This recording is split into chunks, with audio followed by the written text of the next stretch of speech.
অফিচৰ পৰা ওলাই আহিয়ে দেখিলোঁ বাহিৰত প্ৰচণ্ড বৰষুণ দি আছে। মোৰ ড্ৰাইভাৰ ৰাঘৱে বৰ বেগেৰে গাড়ী চলাই আছে। ৰাস্তাটো সম্পূৰ্ণ জনশূন্য হৈ পৰিছিল আৰু বৰষুণতো একো দেখা পোৱা নাছিল। ৰাতি 12 বাজিছিল। আজি কাম শেষ হোৱাত যথেষ্ট দেৰি হৈ গ'ল। চকু দুটা মুদি দিলোঁ যেতিয়া হঠাতে ৰাঘৱে ব্ৰেক জোৰেৰে লগালে। মই ক'লোঁ, ৰাঘৱ, কি হ'ল? ড্ৰাইভাৰজনে নাৰ্ভাছ হৈ ক'লে যে, ছাৰ, গাড়ী তললৈ কোনোবা আহিছে যেন লাগিছে। এই কথা শুনাৰ লগে লগে মোৰ জ্ঞান হেৰাই গ'ল। খঙেৰে ক'লোঁ, কাক মাৰিলা? তেওঁ ক'লে, ছাৰ, মোৰ দোষ নাছিল। কোনোবাই ইচ্ছাকৃতভাৱে আমাৰ গাড়ী তললৈ আহিছিল। এই কথা শুনি মোৰ বৰ খং উঠিছিল। প্ৰচণ্ড বৰষুণত গাড়ীৰ পৰা নামিবলৈ বাধ্য হৈছিলোঁ যেতিয়া মই ওলাই আহি ছোৱালী এজনী শুই থকা দেখিছিলোঁ। তাই চাগে প্ৰায় 21 বছৰীয়া ছোৱালী আছিল। তাই পিন্ধিছিল এটা ধুনীয়া জালযুক্ত ৰঙা পোছাক। হয়তো তাইৰ ভৰিখন আঘাতপ্ৰাপ্ত হৈছিল, যাৰ বাবে তাই উঠিব পৰা নাছিল। খৰধৰকৈ তাইৰ ওচৰলৈ গৈ দেখিলোঁ ছোৱালীজনী সচেতন যদিও মদ খাই আছে। সেই অৱস্থাৰ ছোৱালীবোৰক কি ক'ম? মই তাইক কোলাত তুলি লৈ ড্ৰাইভাৰৰ সহায়ত গাড়ীৰ পিছফালৰ ছিটত বহিবলৈ দিলোঁ। যেতিয়া গাড়ীখন মোৰ ঘৰৰ সন্মুখত ৰৈ গ'ল, মই ছোৱালীজনীক মোৰ কোঠালৈ লৈ গ'লোঁ। লগে লগে মোৰ ফোনটো উলিয়াই ডাক্তৰক ফোন কৰিলোঁ। ডাক্তৰে খৰধৰকৈ চেক কৰি ক'লে যে ছোৱালীজনী ভালেই আছে। সামান্য আঘাত হৈছে আৰু তেওঁ ঔষধ দিলে। ছোৱালীজনী তেতিয়াও সচেতন আছিল যদিও মদ খাই থকাৰ বাবে মোৰ লগত এতিয়াও কথা পতা নাছিল।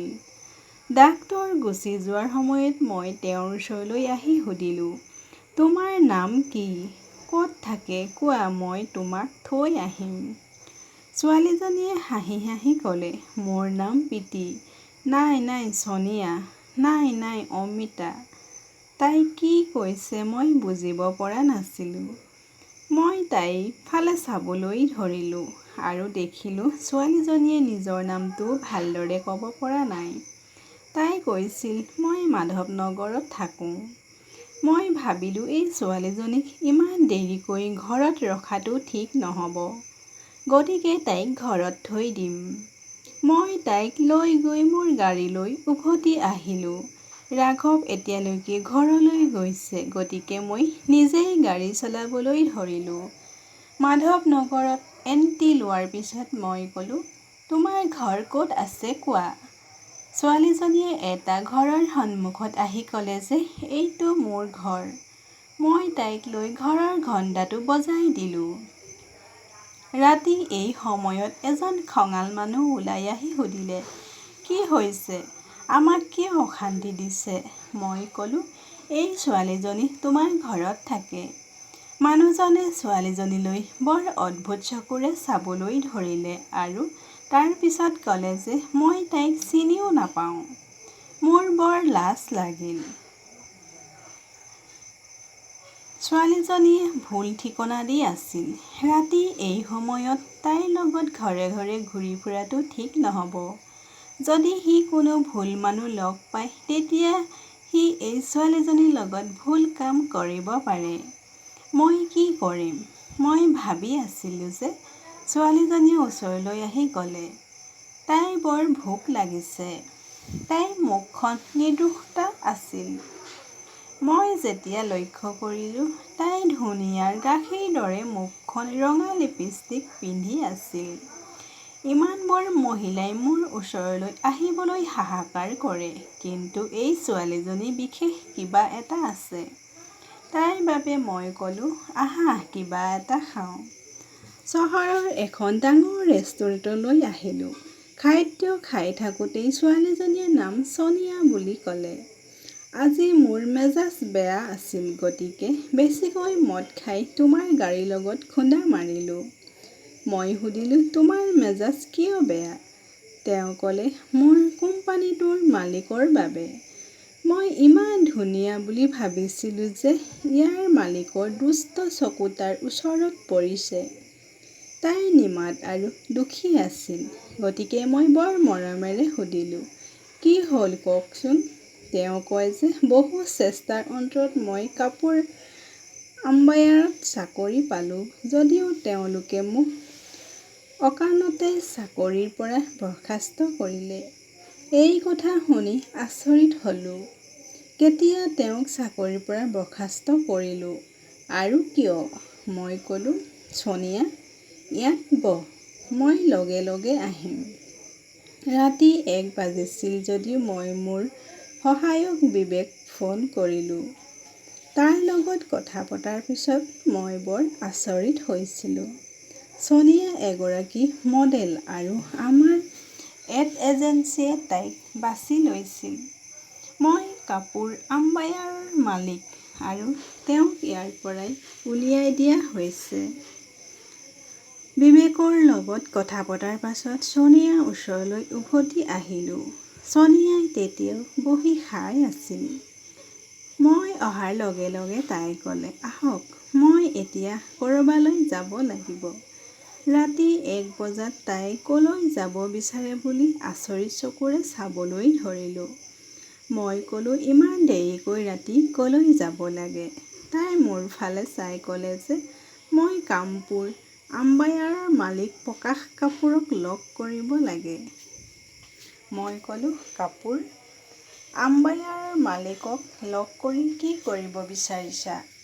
তাই ক'লে, মই সুধিব বিচাৰোঁ যে তেওঁলোকে মোৰ চুক্তি কিয় এনেদৰে বাতিল কৰিলে? মই বহুত কষ্টৰে মডেলিং উদ্যোগত প্ৰৱেশ কৰিছিলোঁ আৰু অডিশ্যনৰ পিছত নিৰ্বাচিত হৈছিলোঁ। ময়ো তেওঁৰ লগত চুক্তিবদ্ধ হৈছিলোঁ যদিও আজি গম পালোঁ যে তেওঁ মোৰ লগত কাম কৰিব নিবিচাৰে। মোৰ প্ৰথম শ্বুটিং 2 দিন পিছত হ'বলৈ গৈ থকা সময়তে মোৰ ঠাইত তেওঁলোকে ৰীনাক বাছি লৈছিল, যিগৰাকী চাগে প্ৰকাশ কাপুৰৰ প্ৰেমিকা।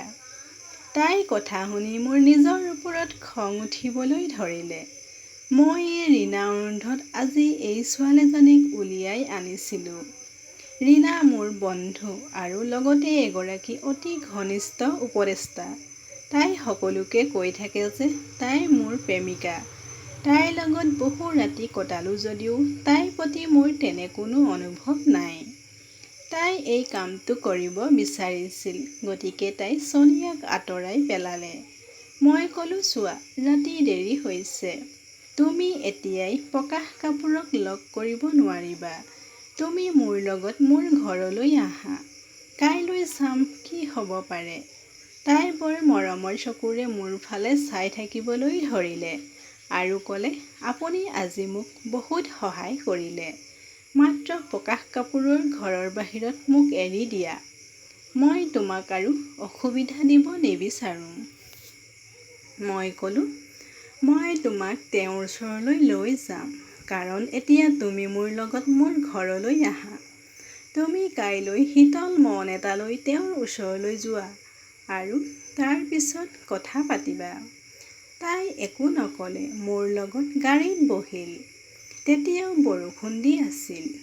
ছোৱালীজনী ইমান ধুনীয়া আৰু আকৰ্ষণীয় আছিল যে মোৰ চকু তাইৰ ওপৰত নিবদ্ধ হৈ আছিল। মই তেওঁক মোৰ ঘৰলৈ লৈ গ'লোঁ। মই ক'লোঁ, আপুনি প্ৰকাশ কাপুৰক আগতে কেতিয়াবা দেখা পাইছেনে?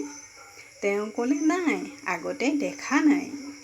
তেওঁৰ ভায়েক অমিতক লগ পাইছোঁ। তেওঁ নিজেই মোক বাছি লৈছিল। কিন্তু তেওঁ চাগে এই চহৰৰ পৰা ওলাই গৈছে।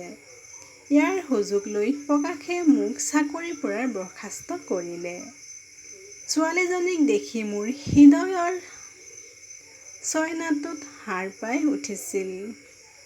আজি এই ঠাণ্ডা বৰষুণৰ নিশাটো এই নীলা চকুৰ ছোৱালীজনীৰ লগত ৰাতটো কটাবলৈ মন গ'ল। তাইৰ সৌন্দৰ্যই মোক তাইৰ ওচৰলৈ টানি আনিছিল। ইয়াৰ আগতেও বহু ছোৱালীৰ লগত ৰাতিটো কটালোঁ। এই ছোৱালীজনী পোৱাৰ হেঁপাহ মোৰ মনত জাগি উঠিছিল। কিন্তু তাইৰ মুখখন ইমান নিৰ্দোষিতা আছিল যে মই জোৰ কৰিব বিচৰা নাছিলোঁ। মই বিচাৰিছিলোঁ তাই মোৰ কোলাত আহি মোৰ লগত প্ৰেম কৰক। ছোৱালীজনী কিছু পৰিমাণে মদৰ নিচাৰ পৰা ওলাই আহিছিল যদিও হয়তো তাই টোপনি আহিবলৈ আৰম্ভ কৰিছিল। মই তাইক মোৰ ৰুমলৈ আনি মোৰ শ্বাৰ্টটো দি ক'লোঁ, পিন্ধক। তাই জাল লগোৱা ৰঙা পোছাকটো তিতি গৈছিল।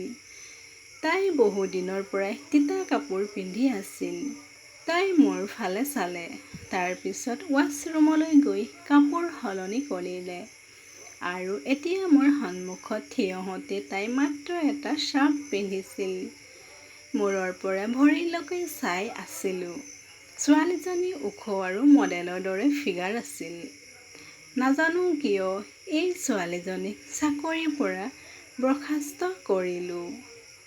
এই ছোৱালীজনীয়ে বিধ্বংসী ৰূপ ধাৰণ কৰিব পাৰে। তেওঁ মোৰ ওচৰলৈ আহি ক'লে যে মোৰ বৰ টোপনি আহিছে, মই শুব বিচাৰোঁ। গতিকে মই তাইক ইয়াত শুবলৈ ক'লোঁ। তেওঁ ক'লে, তেতিয়া তুমি ক'ত শুবা? বিচনাৰ সিটো পাৰে শুই যাম বুলি ক'লোঁ। তাই বৰ অদ্ভুত চকুৰে মোৰ ফালে চাবলৈ ধৰিলে আৰু মনতে কিবা এটা ভাবিবলৈ ধৰিলে। মই ক'লোঁ, চিন্তা নকৰিবা, মই তাতেই শুই যাম। তাই চাদৰখনেৰে ঢাকি লৈ শুই পৰিল। মোৰ চকু দুটা আঁতৰৰ পৰা আঁতৰি যোৱা নাছিল। মই তাইৰ ওচৰলৈ আহি ক'লোঁ, ছোনিয়া, তুমি বৰ ধুনীয়া। তাই ক'লে যে ধুনীয়া একো নাই, মই সফল নহয়। নাজানো কি সপোন দেখিছিলোঁ। এই চহৰলৈ আহি চাওঁ আজি মোৰ একো নাই। মই ক'লোঁ, মই এজন অতি ভাগ্যৱান মানুহ। যদি আপুনি কিবা এটা হ'ব বিচাৰে আৰু সফল হ'ব বিচাৰে তেন্তে মোৰ হাতত ইয়াৰ বাবে এটা ভাল উপায় আছে। তাই মোৰ ফালে খুব নিৰ্দোষী দৃষ্টিৰে চাবলৈ ধৰিলে আৰু সুধিলে, মই কি কৰিম? মই ক'লোঁ, মই এজন বৰ ভাগ্যৱান মানুহ। যদি আপুনি মোক চুমা খায় তেন্তে হয়তো আপোনাৰ ভাগ্য সলনি হ'ব। তাই মোৰ ফালে চাই চকু ফুৰাবলৈ ধৰিলে, যেন বিশ্বাস কৰিব পৰা নাই। তাই ক'লে যে এইটো কেনেকৈ হ'ব? মই কেতিয়াও এনেকুৱা কথা শুনা নাই। মই ক'লোঁ, বিশ্বাস নকৰিলে চেষ্টা কৰি চাব। তাই মোৰ ফালে চাবলৈ ধৰিলে। এতিয়া মই নিজৰ ওপৰত নিয়ন্ত্ৰণ হেৰুৱাই তাইৰ ওঠত চুমা খালোঁ। লাহে লাহে তাই উশাহ নিশাহ দ্ৰুত হ'বলৈ ধৰিলে। তাই চুমা খাবলৈ ধৰিলে। এতিয়া মই তাইৰ গাল আৰু ডিঙিত চুমা খাবলৈ ধৰিলোঁ আৰু তাৰ পিছত লাহে লাহে তাইৰ বুকুত চুমা খাবলৈ ধৰিলোঁ। কিন্তু হঠাৎ ছোৱালীজনীয়ে ভয় খাই ক'লে, মাত্ৰ ইয়াতে ৰ'বা। মই তাইৰ ফালে চাবলৈ ধৰিলোঁ আৰু দেখিলোঁ তাই চকু দুটা মুদি আছে আৰু তাই গভীৰ টোপনিলৈ গ'ল। অপ্সৰাৰ দৰে ধুনীয়া ছোৱালী এজনী মোৰ সন্মুখত পৰি আছিল আৰু তাইও গভীৰ টোপনিলৈ গ'ল। মোৰ পিয়াহ অসম্পূৰ্ণ হৈ থাকিল যদিও মই ভাবিলোঁ যে যেতিয়ালৈকে মই নাপাওঁ তেতিয়ালৈকে মোৰ হৃদয়খনে শীতলতা নাপাব আৰু তাৰ পিছত মই তাইৰ শৰীৰৰ পৰা কাপোৰবোৰ আঁতৰাবলৈ ধৰিলোঁ। কিন্তু তাৰ পিছত যেতিয়া মোৰ চকু তাইৰ বুকুৰ ওপৰত পৰিল, মোৰ ভৰিৰ তলৰ পৰা মাটি ওলাই গ'ল। মোৰ সম্পূৰ্ণ ঘাম ওলাই আহিল আৰু চকুৰ পৰা চকুলো ওলাই আহিল। যিকোনো মূল্যৰ বিনিময়ত এই ছোৱালীজনীক পাবলৈ মন গৈছিল। যদিও ক্ষণিকতে সময়ৰ ভিতৰতে সেই ছোৱালীজনী মোৰ পৰা আঁতৰি যোৱা দেখিলোঁ। কিন্তু যিকোনো মূল্যতে ছোৱালীজনী বিচাৰিছিলোঁ। মোৰ ভিতৰৰ কামনা ইমানেই তীব্ৰ আছিল, জেদ ইমানেই শক্তিশালী হৈ পৰিছিল। অহংকাৰে মোক এনেদৰে নিয়ন্ত্ৰণ কৰি লৈছিল। এগৰাকী নিঃসাড় শুই থকা ছোৱালীৰ কাপোৰ খুলি তাইৰ শৰীৰটো চুবলৈ ধৰিলোঁ। মই তাইক সম্পূৰ্ণকৈ পাবলৈ বিচাৰিছিলোঁ। মই বিচাৰিছিলোঁ ছোৱালীজনী মোৰ নিয়ন্ত্ৰণলৈ আহক আৰু মই তাইক মোৰ প্ৰেমত এনেদৰে বিসৰ্জন দিম যে তাই চিৰদিনৰ বাবে মোৰ হৈ যাব। সেই অৱস্থাতে তেওঁক এৰি যাবলৈ বাধ্য হ'লোঁ। তাৰ পিছত কি হ'ল? ময়ো টোপনি আহি শুই পৰিলোঁ। ৰাতিপুৱা 5 বজাত সাৰ পাওঁতে মোৰ চকু আকৌ ছোনিয়াৰ ফালে গ'ল। তাইৰ মুখৰ নিৰ্দোষতাই মোৰ হৃদয় চুই গৈছিল। হঠাতে তাই সাৰ পালে। সাৰ পোৱাৰ লগে লগে তাই খন্তেকতে সময়ৰ বাবে ভয় খালে। তাই মোৰ ফালে চালে আৰু তাৰ পিছত তাই শৰীৰটোলৈ চালে। তাইৰ শৰীৰত কোনো কাপোৰ নাছিল। তাই খৰধৰকৈ উঠি শ্বাৰ্ট এটা পিন্ধিলে। ইয়াৰ পিছত তাই খৰধৰকৈ উঠি বাথৰুমলৈ গ'ল। জালৰ কাপোৰ পিন্ধি আকৌ উভতি আহিল। এতিয়া মোৰ ফালে বৰ খঙেৰে চাই ৰাতি মোৰ লগত কি কৰিলে বুলি সুধিলে। মই উঠি বহি আছিলোঁ। মই তোমাক একো কৰা নাই বুলি কৈছিলোঁ। তাই ক'লে, তেতিয়া মই কেনেকৈ এনে অৱস্থালৈ আহিলোঁ? মই আপোনাক বহুত ভালকৈ চিনি পাইছোঁ। এনে কাম কেৱল আপুনিহে কৰিব পাৰে মিষ্টাৰ প্ৰকাশ কাপুৰ। তাৰ নিচা কমি গৈছিল। হয়তো সেইবাবে সি মোক চিনি পাইছিল। মই খন্তেক সময়ৰ বাবে কথা কোৱা বন্ধ কৰি তাইৰ ফালে চাবলৈ ধৰিলোঁ। ছোৱালীজনী পাৰ্চটো লৈ যাবলৈ ওলাইছিলোঁ। মই তাইৰ হাতখন ধৰি ক'লোঁ, তুমি য'তে গৈ আছা তাতেই ৰ'বা। তাই মোৰ হাতখন কামুৰি ক'লে, মই তোমাক বেয়া পাওঁ। মোৰ হৃদয়ত আৰু কোনোবা আছে। যোৱা নিশা তাইৰ বুকুত লকেট এটা দেখিলোঁ, য'ত তাই আৰু অমিতৰ ছবি এখন আছিল। মোৰ ভাইটিয়ে যোৱা এমাহ ধৰি বৰ সুখী যেন লাগিছিল। চহৰ এৰি যোৱাৰ ঠিক আগতে তেওঁ মোক কৈছিল, ভাই, মই আপোনাক বহুত ভাল খবৰ দিম। মাত্ৰ এবাৰ কামৰ পৰা আহি লওঁ। মই সুধিলোঁ, আপুনি কোনো ছোৱালীৰ লগত প্ৰেমৰ সম্পৰ্ক ৰাখিছে নেকি? আমাৰ চাৰিওফালে হাজাৰ হাজাৰ ছোৱালী আছে যদিও এনেকৈয়ে মই নিজৰ বাবে বিশেষ কাকো বাছি ল'ব পৰা নাই। মোৰ সৰু ভাইটি অমিতেও নিজৰ পচন্দৰ ছোৱালী এজনী পাইছে। ইয়াত সি চিৰিয়াছ যেন লাগিছে।